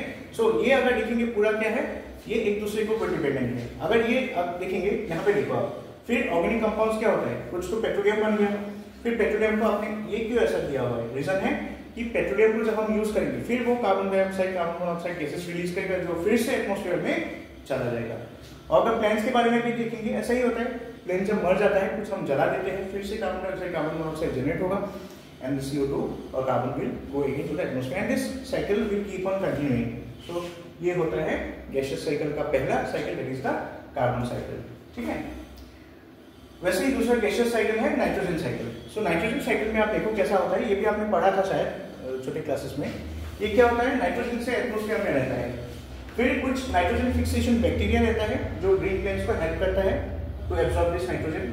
फिर जो प्लांट्स होता है they help the animals, right. Animals क्या करेगा, फिर जब वो मतलब उसके जो डंग होते हैं, खार हम बोलते हैं ना, वो रिलीज करेगा सॉइल में, वो एमोनिया बन जाएगा। फिर एमोनिया से क्या होता है, और एक चीज, ये तो एक साइकिल है, इससे भी एमोनिया बनता है, प्लांट से डायरेक्ट एमोनिया बनता है by process called as ammonification, ठीक है। अभी ये दोनों जाके क्या करेगा, it will form nitrites in the soil, और ये नाइट्राइट्स जाके फिर क्या होगा, इट विल फॉर्म नाइट्रेट्स, ठीक है। और एक चीज यहाँ पे देखो, नाइट्रेट्स यहाँ तक रुक जाओ, फिर ये देखो यहाँ से आओ, नाइट्रेट्स फिर से क्या होता है, प्लांट से एब्जॉर्ब करते हैं, नाइट्राइट्स को प्लांट एब्जॉर्ब नहीं करते। नाइट्राइट्स क्या होता है, डायरेक्टली प्लांट एब्जॉर्ब नहीं कर सकता, नाइट्राइट्स को पहले नाइट्रेट बनना पड़ेगा, ठीक है। सो नाइट्रेट होने के बाद वो क्या बनेगा, it will be absorb by the plants and this cycle goes on, ठीक है। और दूसरा साइकिल लिखिए यहाँ पे, ये वाला, इसमें क्या होता है, नाइट्रोजन जो एटमॉस्फेयर में होता है वो क्या होता है, through a process called as nitrification, वो क्या होता है, नाइट्रेट्स बनता है। सो नाइट्राइट्स ऐसे मान सकते हो कि प्लांट्स से एनिमल से नाइट्रेट फिर प्लांट, ये एक साइकिल हो गया। और दूसरा बाय प्रोसेस ऑफ नाइट्रिफिकेशन क्या होगा, ये पूरा डायरेक्टली नाइट्रेट्स बनता है, वो भी फिर एटमॉस्फेयर में चला जाएगा इन द फॉर्म ऑफ डीनाइट्रिफिकेशन। मतलब डीनाइट्रिफिकेशन का बैक्टीरिया रहता है, ये सारे प्रोसेस में बैक्टीरिया करते हैं एक्चुअली, ठीक है, एक्सेप्ट एमोनिफिकेशन आप देखोगे, बाकी नाइट्रिफिकेशन, डीनाइट्रिफिकेशन, ये सारे प्रोसेस, नाइट्रोजन फिक्सेशन होता है, ठीक है, हर एक टाइप का बैक्टीरिया होता है। ये जैसे उसने बैक्टीरिया ने क्या किया, डायरेक्टली एटमॉस्फेयर से नाइट्रिफिकेशन करके उसको नाइट्रेट में कन्वर्ट कर दिया, ठीक है। नाइट्रेट में क्या होगा, आपका नाइट्रेट तो डायरेक्ट एब्जॉर्ब नहीं कर सकता है, तो क्या होगा, फिर से उसको डीनाइट्रिफिकेशन करते हैं, then that is absorb. Denitrification मतलब क्या होता है, नाइट्रेट का जो बाकी वाला पार्ट है मॉलिक्यूल का, वो निकाल के सिर्फ नाइट्रोजन बचा रहेगा, वो फिर गैस है, फिर चला जाता है एटमॉस्फेयर में, and this is the nitrogen cycle. इसको समझने के लिए यहाँ पे भी आप देख सकते हो, जैसे देखिए एटमॉस्फेयर नाइट्रोजन है, पहले क्या होगा, प्लांट्स के जो नाइट्रोजन फिक्सेशन बैक्टीरिया है वो क्या करेगा, रूट्स में इसको फिक्स करेगा। यहाँ पे देखिए नाइट्रोजन फिक्सेशन बैक्टीरिया, जो क्या होगा, nitrogen fixing bacteria living in the legume, root nodules के जो लेग्यूम्स हैं उसमें नाइट्रोजन फिक्सेशन बैक्टीरिया है, वो क्या करता है, देखिए प्लांट डायरेक्टली नाइट्रोजन नहीं ले सकता है, this is symbiotic relation, okay. Nitrogen fixation bacteria की क्या करेगा, नाइट्रोजन उसको एब्जॉर्ब करेगा, रूट्स को हेल्प करता है, एब्जॉर्ब कर लिया। उसके बाद क्या हुआ आपका, यहाँ पे देखो जब अब ये प्लांट मर जाएगा, ठीक है। अच्छा, ये प्लांट को किसने खाया, इसका जो नाइट्रोजन है इसमें तो है ही सारे मॉलिक्यूल्स नाइट्रोजन के, इस प्लांट को किसने खाया, रैबिट्स ने खा लिया। अभी रैबिट मर गया, ठीक है, रैबिट मरने के बाद क्या होगा, डिकम्पोजर्स उसके बॉडी को डिकम्पोज करेगा। When the decomposers will decompose that rabbits body, तो क्या होगा, जो आपके एरोबिक एंड एनारोबिक बैक्टीरिया है decomposers, that will you can से वो उसके बॉडी से सारे ऑर्गेनिक और इनऑर्गेनिक कंपाउंड्स को सेपरेट कर देंगे। सो कुछ यहाँ पे जैसे बन गया एमोनिया, ठीक है, अच्छी एमोनिया डायरेक्टली बनता है with the help of this fungi, okay, ammonia बनता है। और दूसरा यहाँ से कनेक्ट करो आप, यहाँ से अगर देखोगे एटमोस्फेयर से कुछ ऐसे नाइट्रोजन फिक्सेशन सॉइल बैक्टीरिया रहते हैं जो प्लांट्स को भी हेल्प करते हैं, और कुछ क्या करते हैं डायरेक्टली प्लांट्स को हेल्प नहीं करते, डायरेक्टली एमोनिया बनाते हैं। तो देखो उनके पास दो ऑप्शन है, either they can make nitrogen, you can से they can help the plant, और वो सिर्फ नाइट्रोजन बनाते हैं, कोई कोई प्लांट्स को हेल्प करते हैं, ठीक है, और कोई कोई क्या करता है डायरेक्टली उसको एमोनिया, एमोनिफिकेशन एक प्रोसेस होता है, उसके हिसाब से वो एमोनिया डायरेक्टली बनाता है। सो नाइट्रोजन फिक्सेशन बैक्टीरिया बहुत टाइप के होते हैं, ठीक है, मैं इसलिए कंफ्यूज मत होइए। नाइट्रोजन फिक्सेशन बैक्टीरिया जो प्लांट्स को हेल्प करता है वो अलग होता है, वो भी सॉइल में रहते हैं, और दूसरे नाइट्रोजन फिक्सेशन बैक्टीरिया जो सॉइल में रहते हैं वो प्लांट्स को हेल्प, अगर प्लांट्स को हेल्प नहीं चाहिए, ठीक है, या नहीं करता है, उस type of nitrogen fixation bacteria क्या करता है डायरेक्टली एमोनिफिकेशन करता है। एमोनिफिकेशन से क्या होता है, इट फॉर्म्स एमोनिया। अभी ये एमोनिया फिर क्या होगा, और एक बैक्टीरिया रहता है, नाम याद रखिए, nitrogen fixation bacteria nitrifying bacteria. Nitrifying bacteria क्या करता है, इस एमोनिया को मैंने यहाँ पे लिखा है ना, इस एमोनिया को नाइट्राइट्स में कन्वर्ट करता है ना, वो बीच में actually bacteria which is known as nitrifying bacteria.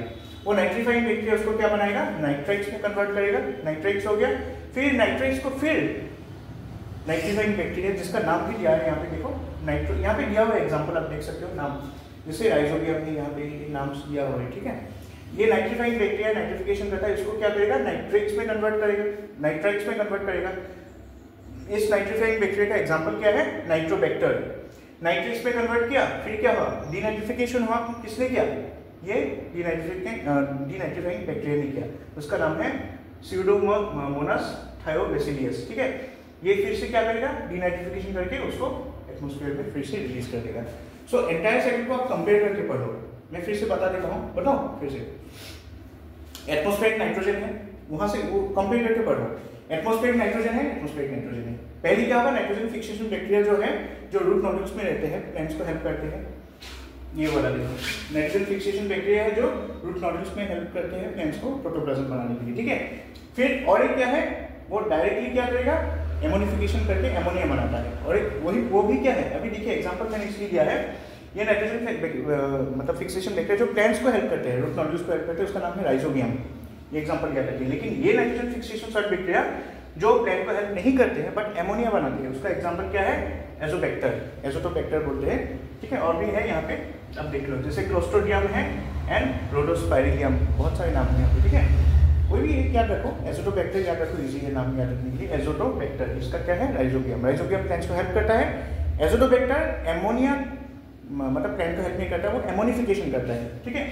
यहाँ पे देखो ये वाला आ गया एमोनिया, ये वाला, ठीक है। ये कौन करता है, एमोनिफिकेशन, एजोटोबैक्टर करता है, ठीक है। ये कौन करता है, नाइट्रोजन फिक्सेशन, ये वाला, yes, this is done by rhizobium.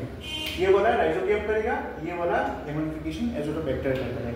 अभी ये एमोनिया फिर क्या हो गया, नाइट्राइट्स में कन्वर्ट हो गया, इसको कौन, प्रोसेस को क्या बोलते हैं, नाइट्रिफिकेशन बोलते हैं। एंड इसको जो करता है काम, उसका नाम है नाइट्रीफाइंग बैक्टीरिया। नाइट्रीफाइंग बैक्टीरिया कहाँ पे, यहाँ पे है, राइट। नाइट्रिफिकेशन यहाँ पे होता है, नाइट्रीफाइंग बैक्टीरिया यहाँ पे है। फिर नाइट्राइट से नाइट्रेट में कन्वर्ट होता है, उसको क्या बोलते हैं, वो भी नाइट्रीफाइंग बैक्टीरिया ही करते हैं। नाइट्रेट से नाइट्रेट बनाता है, that is also a nitrifying bacteria, उसका नाम क्या है, एग्जांपल नाइट्रोबैक्टर आप बोल सकते हो, ठीक है, नाइट्रोबैक्टर। फिर नाइट्रेट से क्या होता है आपका, फिर जाके नाइट्रेट से क्या होगा, नाइट्रेट से वो यहाँ पे अगर देखोगे डीनाइट्रीफाइंग बैक्टीरिया है, नाइट्रेट से डीनाइट्रिफिकेशन होता है, राइट। सो यहाँ से यहाँ गया, यहाँ पे डीनाइट्रिफिकेशन होता है। डीनाइट्रिफिकेशन का एग्जांपल आप देख सकते हो, स्यूडोमोनास एंड थायोबैसिलियस। वो क्या करता है, डीनाइट्रिफिकेशन करके नाइट्रोजन में फिर से एटमॉस्फेयर को नाइट्रोजन प्रोवाइड करता है। सो ये दोनों जब पढ़ोगे ना, दोनों साइकिल्स को कंपेयर करके पढ़ो, ठीक है।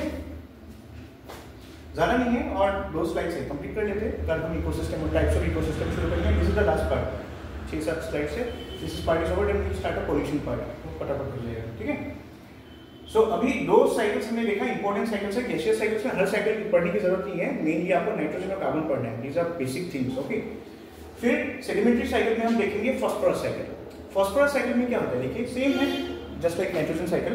रेन आएगा सो क्या होगा, प्लेन्स जो है यहाँ पे गिर रहा है पानी, आप देखिए पत्थर है यहाँ पे, वहाँ पे प्लेन्स है। सो पहले क्या होगा आपका, यहाँ से शुरू होता है प्लेन्स, राइट। प्लेन्स किसके ऊपर, आई मीन प्लेन्स के ऊपर कौन डिपेंडेंट है, एनिमल्स है। एनिमल्स के ऊपर डिपेंडेंट है डिकम्पोजर्स। सो डिकम्पोजर्स क्या करता है, डिकम्पोजर्स मतलब फंगी वगैरह जो है, सो वो क्या करेगा, जो एनिमल्स मर जाते हैं, आई मीन जो ये एनिमल्स या इंसेक्ट्स बोल सकते हो, ये मर जाते हैं, तो this decomposers will dissolve his और हर बॉडी। ऑर्गेनिक कंपाउंड के साथ ऑर्गेनिक कार्बन भी निकलता है और फॉस्फोरस भी निकलता है, याद रखिए। हमने पहले क्या देखा था, ऑर्गेनिक कार्बन के बारे में पढ़ा था, राइट। लेकिन at the same time phosphorus भी निकलता है फ्रॉम द इंसेक्ट्स और एनिमल हम भी, ठीक है। सो ये क्या करेगा, वो फॉस्फेट्स में कन्वर्ट कर देगा। कौन, ये सारे जो माइक्रोबैक्टीरिया या यू कैन से फंगी वगैरह है। फॉस्फेट्स जाके क्या होगा, लीचिंग होगा। लीचिंग मतलब क्या होता है, सीपेज होगा, अंदर ही अंदर चला जाएगा और वो जाके पानी में मिल जाता है। पानी में मिलने से क्या होगा, वो फॉस्फेटिक हो जाएगा सॉल्यूशन में, फॉस्फेट्स का क्वांटिटी ज्यादा हो गया। सो यहाँ पे क्या होगा, it will help the plants to grow, fertiliser के हिसाब से काम करेगा। और क्या होगा, फॉस्फेट्स कुछ detritus settling to the bottom, क्या होगा, डेट्रिटस जो है are settling in the bottom, वो क्या करेगा, उस फॉस्फेट्स के मतलब हेल्प से सेडिमेंट्री साइकिल भी स्टार्ट करेगा। सेडिमेंट्स मतलब समझ में आएगा, सेडिमेंटेशन मतलब होता है फॉर्मेशन ऑफ न्यू रॉक्स। मतलब वो फॉस्फेट्स भी जमा होते होते होते कुछ फॉस्फेट्स क्या होगा, डिसॉल्वेबल होगा, कुछ नॉट डिसॉल्वेबल है, अनडिसॉल्वेबल। जो डिसॉल्वेबल है वो पानी में सॉल्यूशंस में डिसॉल्व होकर वो प्लांट्स एब्जॉर्ब कर लेगा, और जो नॉन डिसॉल्वेबल है वो क्या होगा, सेटल हो जाएगा।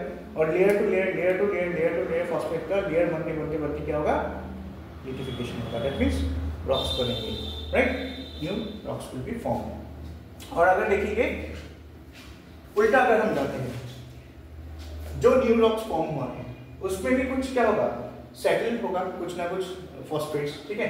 वो भी क्या होगा, धीरे धीरे वो पानी में, वो भी इसको क्या करेगा, थ्रू जियोलॉजिकल अपलिफ्टिंग। अपलिफ्टिंग क्या होता है पता है, अपलिफ्टिंग प्रोसेस, पानी के अंदर क्या होता है, एक सर्कुलेशन होता है पानी का, ठीक है। क्यों होता है, ड्यू टू टेम्परेचर डिफरेंस, हम ज्योग्राफी में पढ़ेंगे वो। ठंडा पानी, आप अगर नीचे जाओगे पानी ठंडा होते जाता है, ऊपर वाला लेयर क्या होता है, गर्म होता है।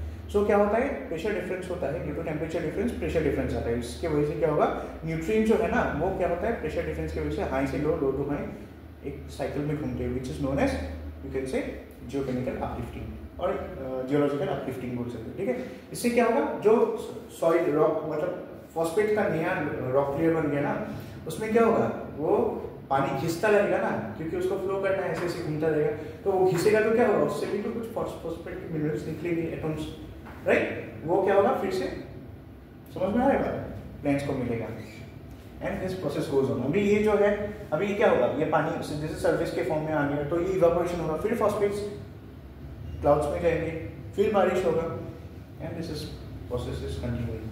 सो कैसे शुरू हुआ था, from the plants, animals, decomposers जो खाते हैं एनिमल्स को, वो फॉस्फेट्स में कन्वर्ट हो जाता है, फॉस्फेट्स जाके लीचिंग के थ्रू वाटर में मिलता है, कुछ वाटर में डायरेक्ट मिलता है तो प्लांट्स एब्जॉर्ब कर लेते हैं, कुछ क्या होता है, सेडिमेंटेशन के द्वारा न्यू रॉक लेयर बनाता है, और उस न्यू रॉक लेयर के ऊपर क्या होता है, there is a continuous process of I mean geological uplifting.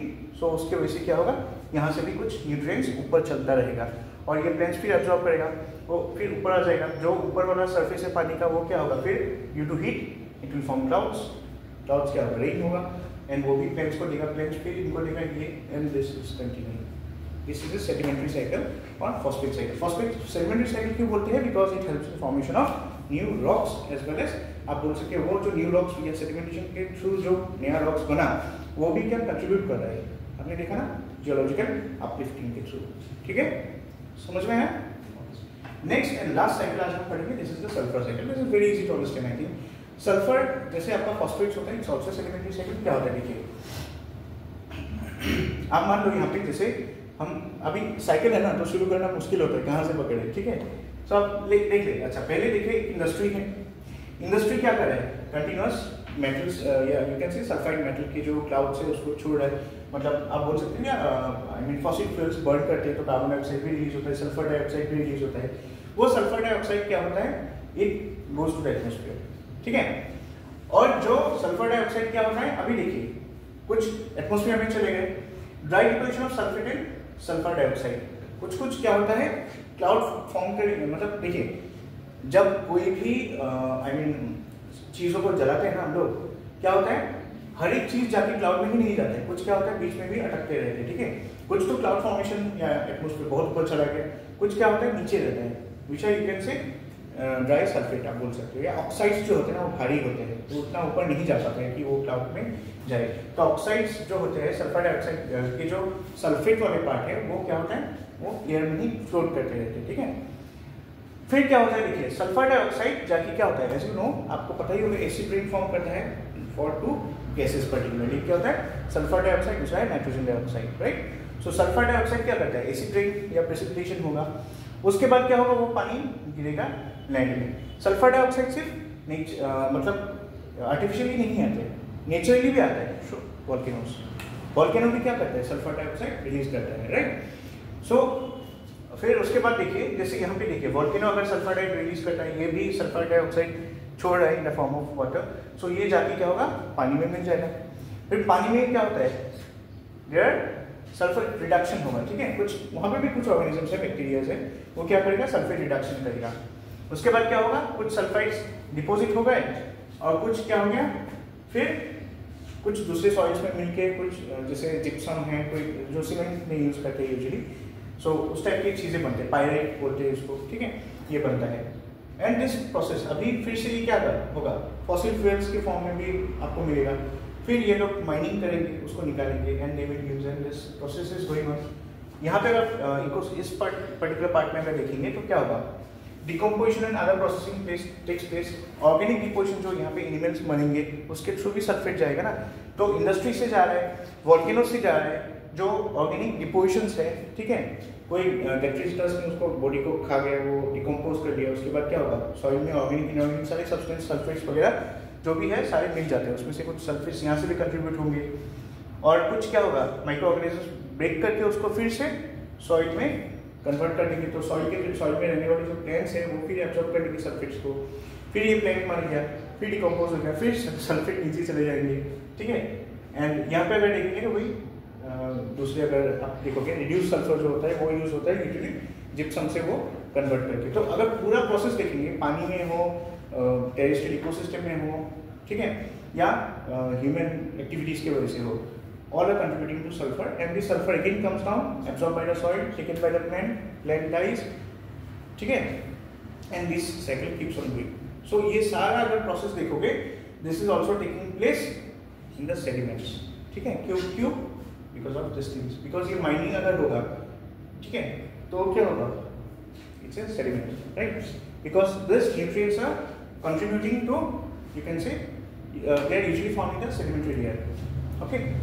So difference ये है कि गैसियस साइकिल अभी एक चीज और एक इम्पोर्टेंट चीज मैं बताता हूँ, दोनों साइकिल्स में डिफरेंस अगर पूछेगा मतलब difference between gaseous and sedimentary cycle, gaseous cycle is very fast, ये सारा चीज बहुत जल्दी होता है, but if you see sedimentary cycle जैसे फॉस्फोरस साइकिल हो या सल्फर साइकिल हो it takes lots of time. So this is one of the issues. And दूसरा क्या है आपका यहाँ पे हमने देखा, दूसरा है आपका परफेक्ट एंड नॉन परफेक्ट। तो परफेक्ट न्यूट्रिएंट साइकिल आप बोल सकते हो, इसकी गैसियस साइकिल्स क्या बोलते हैं परफेक्ट न्यूट्रिएंट साइकिल, और जो आपके सेडिमेंट्री साइकिल्स होते हैं उनको इम्परफेक्ट न्यूट्रिएंट साइकिल बोलते हैं, ठीक है। सो नेक्स्ट हम लोग क्लास में शुरू करेंगे अबाउट टेरेस्ट्रियल इकोसिस्टम, फिर इक्वेटिक सिस्टम, फिर मैंग्रोव है, ये 4-5 इकोसिस्टम्स कवर कर दिया, देन एस्टुअरिन इकोसिस्टम, ये 5-6-7 स्टाइल्स है, then we will go for pollution part, and this is the last part of environment, okay।